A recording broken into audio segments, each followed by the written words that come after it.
Hey everyone, I hope you've had a great day so far and that you're doing well.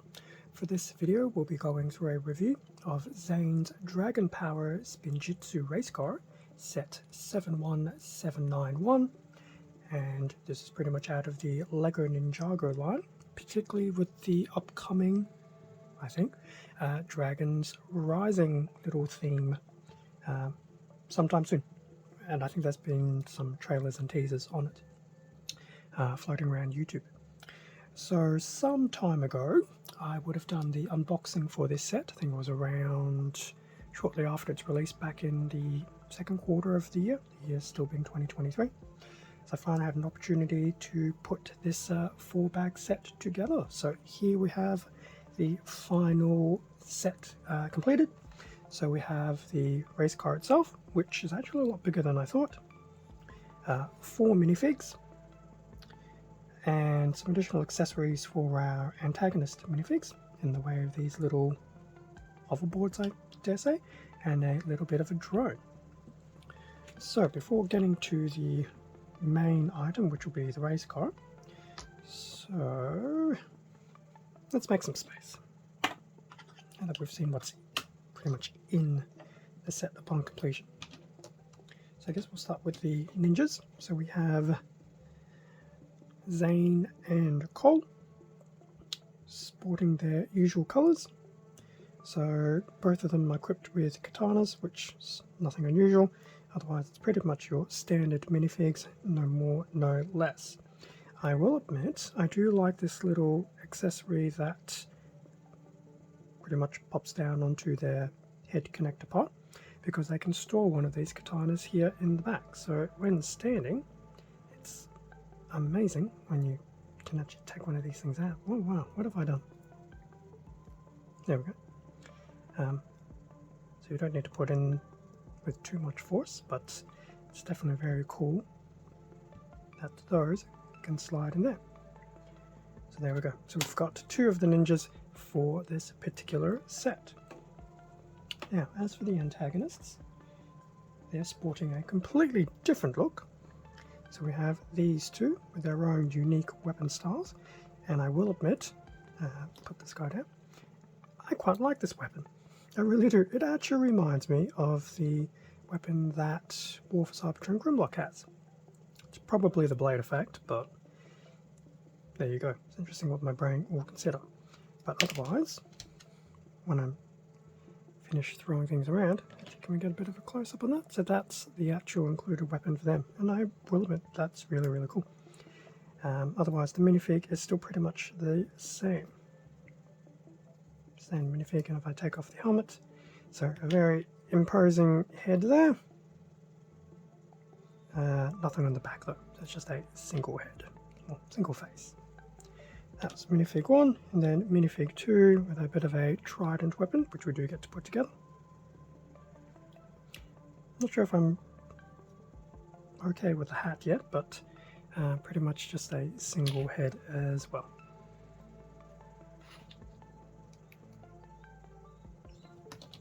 Now, because they were lucky, we have the little drone here. Very cute, very simple to put together, but I do like how it has these little blade effects for the arms. I'm doing a wonderful job of just throwing things around today. And then we have 2 of these little hoverboard type devices. They do have a little bit of a spin on them, which is good. But they are a very basic design, and once again I'm just throwing everything around here. I have no idea why. So there's that, and if we put one of these guys on, it's just a shame that they didn't do it so that you could do them on both of those pegs, but it's pretty much one of those antagonists on a hoverboard. In fact, why do one when we can do both? And there's the other one on a hoverboard. So the two together. So very, very cool. So those are those. Now, the main part, the race car itself. Now what I will do is I will put Zane into the driver's spot, Now, I'm not sure I'm a big fan of how they've done this one because it's not your typical join connector for sitting the minifig down. Anyway, here we have the actual race car itself. As I said, it's a lot larger than I was expecting, but it does look very, very nice. So from a bit of a upper front angle, the side, more of a direct front angle, just to give an idea of how flat / streamlined it is, which to be honest you get to see from the side as well. The back,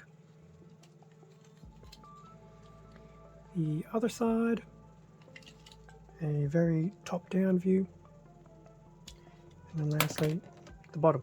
And Zane has perfectly illustrated as to why I'm not a big fan of the connector. So the actual connector that's been used for the seat is basically the same type of little foot connector that a lot of these mechs now use.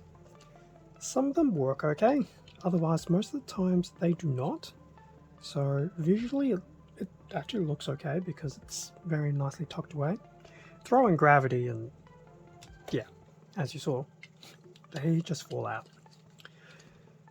So in terms of the actual vehicle itself, so being a vehicle for Zane, it is very much in the primary white and ice blue color, which works very, very nicely. We do have a little bit of extra colors in the way of the black from some of the bottom frame, the tires and things like that, and some of the offshoot gold as well.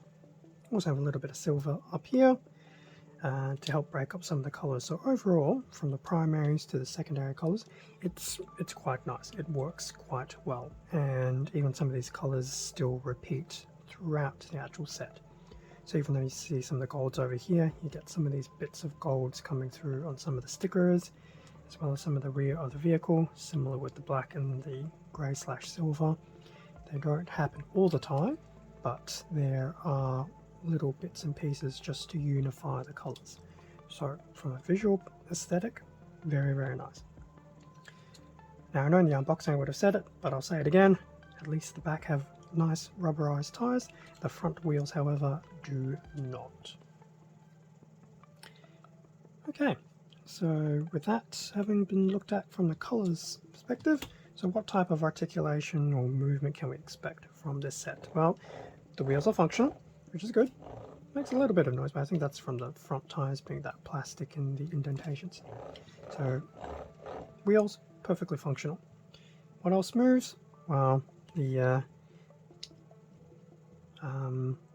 steering wheel moves up and down ever so slightly.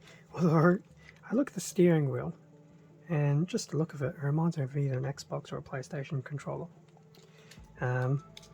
Little turbine at the very back moves, although that's probably neither here or there. Now the interesting other part of movement, and well, I guess some of these sections move up here, so if you wanted to see underneath the hood of the vehicle, just lift that up. I suspect that's supposed to be a very fancy engine. You can move these up a little bit if you wanted to, but I try and just keep them off on a slight angle. Which I didn't mention it earlier, these little blue effects, they look very nice. It doesn't happen too often in terms of the actual set itself, but just their presence at the front just helps bring that little ice thing without being too heavy. Similar to these little marble type things. I don't know why they're there, but they are there. But they don't look too bad. They add a bit extra color as well. Now, the quote-unquote gimmick of the set, which I'm still hazy on. Apparently what you need to do is you, so this little section here at the very back will come all the way down. You can pretty much slide that down, and after that I don't know what it's actually supposed to do, because as this spoiler comes down, it basically lifts up the profile of the vehicle, so I'm not sure what it's supposed to be doing. Quite possibly it's supposed to be locking down the vehicle so it's not just stationary, because the only thing that really then moves is the little ball things. Unless that's part of the novelty, is that maybe the balls are supposed to take over on the move it, because now you can spin it around. Because these balls do generally have can move around in the socket area quite nicely. The other thing to notice is I believe, take a look at, okay, I was going to say if you take a look at the front, I thought that was supposed to move, but I was mistaken. So yes, I'm not actually too sure what the purpose of this little spoiler down gimmick was. It's cool, but I personally could not actually deduce what it was supposed to do. But it's cool because you can see, especially, I'm not sure if you can see it too well, but if you look at that black rod just underneath here, how it moves up and down as the wheels change. But obviously to revert it back, just put the spoiler back into its normal position and then lock it back into place with this little section. And that's pretty much it. Zane just pretty much slides in and out there. So that was pretty much the little gimmick for the race car.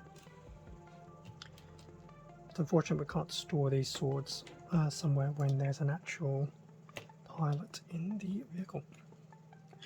So if I bring everything back. Okay, so what are my final thoughts about this particular Spinjitzu race car? For its price point, it's definitely not too bad for value.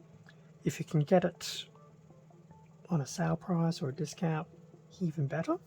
But I'd say it's relatively okay. It was a 4-bag set. I did build, how did I do it? I did it as a 2-1-1, so I did 2 bags one day, 1 bag the next, and the last bag on the last day. So across 3 days. Probably about anything between 10 to 20 minutes. Varies, of course. So you could easily do this if you have a solid hour. You could easily do this in one sitting, not a problem. And I think you probably find the value will be a bit better there because you're just doing everything together. But for how I did it, I didn't think it was too bad. But you did feel it was a little bit stoppish doing the bags in between different days, especially bag number 3. It wasn't the most fulfilling bag, but it definitely wasn't too bad. It was still a nice way to get some build time in. So value for the set, definitely not too bad. And it's very cool that we get the 4 minifigs at this price point. The fact that the protagonists actually have their own little accessories and things like that, I think is actually really cool. I think if you go back a few different series, it would just have been the protagonist minifigs and maybe a weapon. But the little drone is cool, the little hovercraft thing is pretty cool, and the fact that they have their own unique weapons is very cool as well. As I mentioned, visually, the set does look very nice. Everything looks very nice, and if I had to have one little criticism about the set, would probably be the gimmick on the race car. I thought was probably, it was fairly average. I think some of the other sets released at the time will have better gimmicks included, but that's okay. I don't expect all of them to have super duper gimmicks, and I think for the race car itself, I'm quite perfectly happy just to have it on display exactly as it is without needing to use the gimmicks. So the car itself, very cool. So overall, I would say yes, this has definitely been a pretty good value pickup. I quite enjoyed the build, and I'm quite satisfied with the end result. Should definitely still be available to pick up, whether it's Lego store or domestic retail or whatever. It's probably going to be around, I'd imagine, for at least another 6 to 9 months, so shouldn't be any scarcity in getting it outside of the norm. So yeah, if you've definitely enjoyed the final look of it, I would definitely say yeah, grab one. I think it was, as I said, it's been quite enjoyable. And that'll pretty much wrap up the review of Zane's Dragon Power Spinjitzu Race Car, set 71791. Very cool, very nice, quite enjoyed it. and hopefully there'll still be some more reviews of other Dragons Rising stuff coming out in the near future.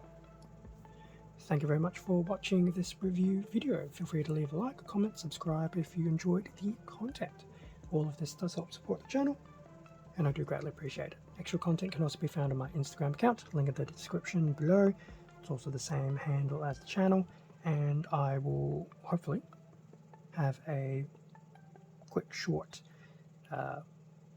with the race car, just to show off a few more different angles and things like that. With that being said, stay safe, take care, and I will catch you all in a future video. See ya.